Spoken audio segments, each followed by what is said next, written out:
Cuties, कसे आहात तुम्ही सगळेजण? आय होप की सगळे मजेत असतील.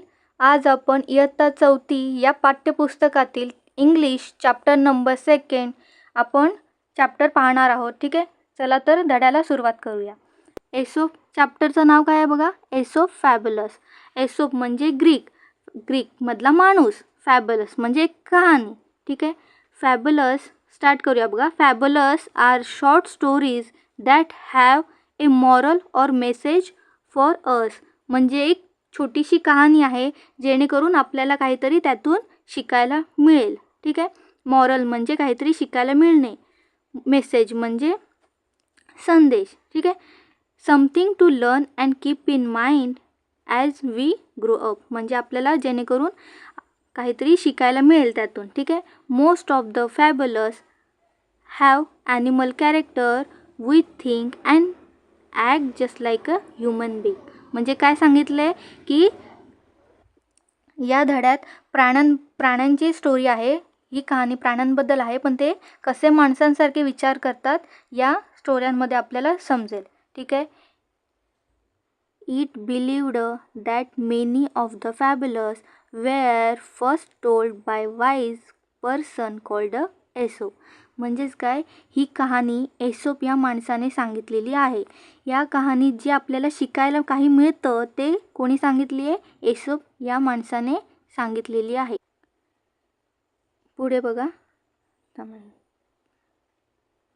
बघा.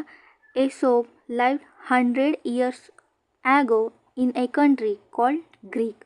जो तो एसोप माणूस होता तो कुठे राहत होता, 100 वर्षा अगोदर ग्रीकमध्ये राहत होता. His story became so popular that people pass them on from generation to generation. म्हणजेच काय, तो जी स्टोरी सांगत होता ती इतकी प्रसिद्ध झाली की लोक पिढ्यानपिढ्या ती स्टोरी एकमेकांना सांगत गेले. जनरेशन टू जनरेशन म्हणजे काय, पिढ्यानपिढ्या. ठीक आहे, पुढे बघा. Many proverb and saying that we use today are based on this फॅबुलस.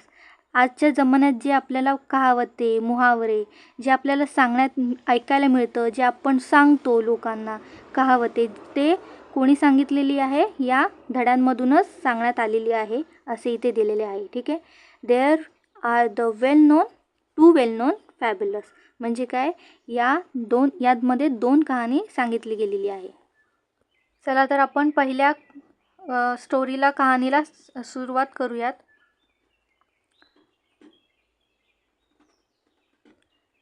The stag at the pool. One day a beautiful stag come to a pool of clean water. म्हणजेच काय, Stag म्हणजे काय, हरणासारखा दिसणारा प्राणी, म्हणजेच काय, काळवीट. तो काय करतो, एक दिवस ब्युटिफुल म्हणजे काय, सुंदर. एक दिवस एक सुंदर काळवीट कम टू ए पूल म्हणजे काय, कम म्हणजे येणे, जवळ येणे. पूल क्लीन वॉटर म्हणजे काय, स्वच्छ पाणी. एक सुंदर असा दिसणारा काळवीट तो काय केला, एक स्वच्छ पाण्याच्या तळ्याजवळ आला. ठीक आहे, ही बेंट डाऊन टू ड्रिंक. तो पाणी पिण्यासाठी वाकला. बेंट म्हणजे वाकणे, डाऊन म्हणजे खाली, ड्रिंक म्हणजे पिणे. तो पाणी पिण्यासाठी खाली वाकला. ठीक आहे, ही saw his on reflection in the water. तो त्याची स्वतःची प्रतिमा पाण्यात बघतो, त्याला त्याची स्वतःची प्रतिमाच पाण्यात दिसते. ठीक आहे, he was so delighted with what he saw. तो खूप प्रसन्न होतो आणि खूप आनंदी होतो. ठीक आहे, instead of drinking water he kept looking at his on reflection. तो पाणी प्यायचे सोडून तो त्याची प्रतिमाच पाण्यामध्ये बघत राहतो. How handsome I look. मी किती सुंदर दिसतो. He said to himself. तो स्वतःला म्हणाला. How beautiful are these curving antlers. Curving म्हणजे मुडलेले, अँटलर्स म्हणजे शिंगे. माझे मुडलेले शिंग किती सुंदर आहेत. How they add to my beauty.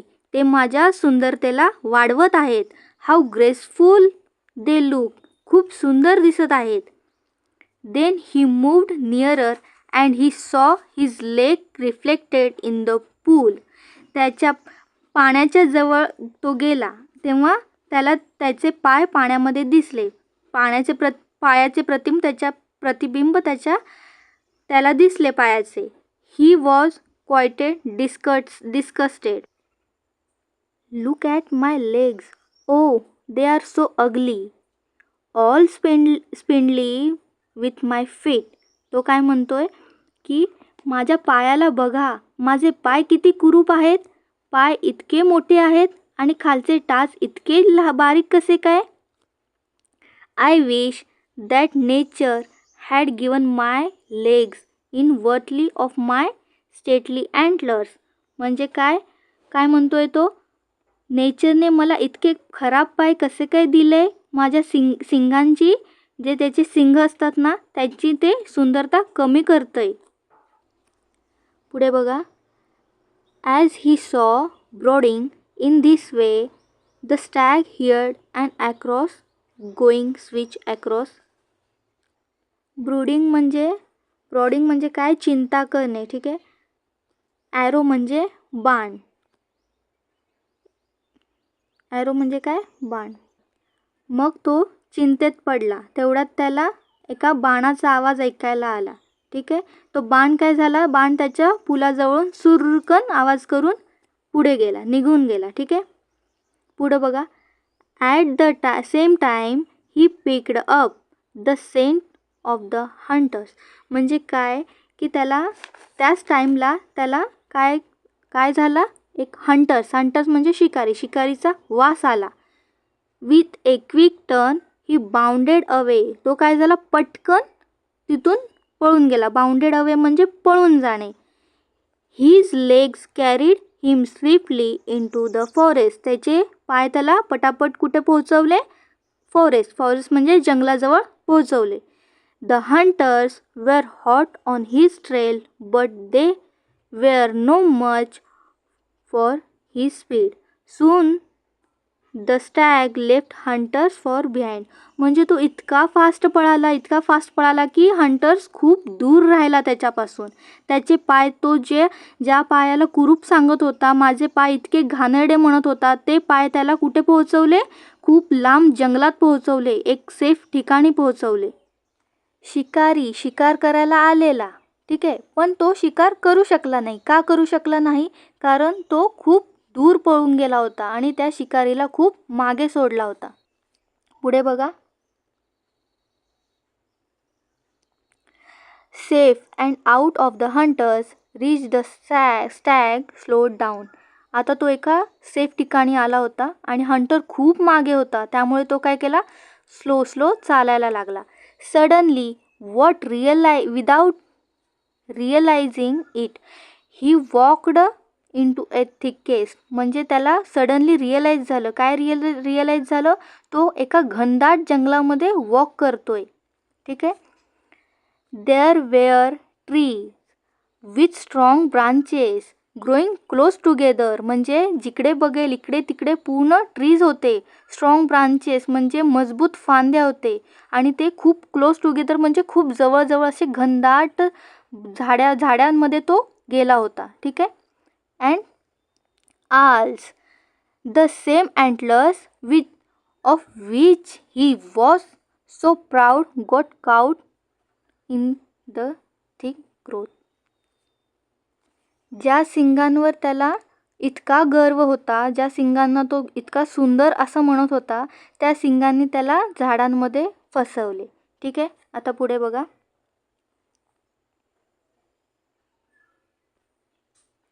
The stag tried to shake himself free. म्हणजे काय, स्टॅग खूप थकला, पूर्ण तो स्वतःला शेक म्हणजे काय, हलवणे, स्वतःची बॉडी हलवत होता, म्हणजे तो शिंगे काढण्याचा प्रयत्न करत होता. But the more he struggled the more entangled his antlers got the branches. तो जसा काढायचा प्रयत्न करत होता, स्वतःचे शिंगे त्यातून मुक्त करायचा प्रयत्न करत होता, फ्री करायचा प्रयत्न करत होता, तो तसा त्या फांद्यांमध्ये अजून जास्त अडकत होता. पुढे बघा. Once again the stag could hear the hunters drawing close and grew afraid. म्हणजेच काय की पुन्हा एकदा वन्स अगेन म्हणजे काय पुन्हा एकदा. स्टॅग म्हणजे काय काळवीट. त्याला काय ऐकायला आलं, हंटर म्हणजे शिकारी जवळ येत आहे असं त्याला ऐकायला आलं. त्याच्या त्याला एक आवाज आला हंटरचा. ठीक आहे. ग्रीव अफ्रेड म्हणजे तो खूप तेव्हा घाबरला. At last with the great difficulty he managed to free his antlers and bounded away. म्हणजे काय तो तिथून खूप मुश्किलने तिथून पळायचा प्रयत्न केला. पुढे बघा काय म्हटलंय. I realize now that my ugly feet saved my life. म्हणजे काय आय रिअलाइज, तो म्हणतोय की मला रिअलाइज झालं आता, ज्या मी पायांना अगली म्हणत होतो, ज्या पायांना मी इतका कुरूप म्हणत होतो, जे पाय मला आवडत नव्हते, ते काय केले आज माझा लाईफ वाचवले, ते मला आज वाचवले. I was so proud of this handsome antlers but they would have been the cause of my death. म्हणजे काय जे मी इतका गर्व करत होतो त्या सिंगांवर, ते सिंगे काय केले आज मला माझ्या संकटामध्ये घातले, आज माझ्या मरण्याचे कारण बनले. ठीक आहे. Where often we dislike the very things that most of useful to us. ते काय म्हटलेत की आता खूपदा आपल्याला पण पाहायला मिळतं की आपल्याला काही गोष्टी आवडत नाही, पण ते आपल्या आयुष्यासाठी खूप चांगले असतात. फॉर एक्झाम्पल आता तुम्हाला समजा अभ्यास करायला आवडत नाही, छोट्या मुलांना बिलकुल अभ्यास करायला आवडत नाही, पण ते कसं अभ्यास केल्यावर आपण मोठे होऊन काहीतरी पुढे बनवू शकतो. तसंच या अँटलरसोबत, या आपल्या स्टॅगसोबत तसंच झालेलं आहे. काय झालं आहे त्याच्यासोबत, त्याला पाय बिलकुल आवडत नव्हते, पण तेच पाय त्याचे जीवन वाचवले आणि त्याला इतका त्या शिंगांवर गर्व होता, इतके ते शिंग आवडायचे, ते त्याला आज मरण्याचे कारण बनले होते. ठीक आहे. ही आहे तुमची स्टोरी. पुढची स्टोरी आहे ती आपण नेक्स्ट पार्टमध्ये घेऊया. तुम्हाला स्टोरी समजली असेल स्टॅगची तर लाईक, शेअर, सबस्क्राईब करा आणि कमेंट सेक्शनमध्ये सांगा कशी वाटली. ठीक आहे. Love you all. Okay, bye.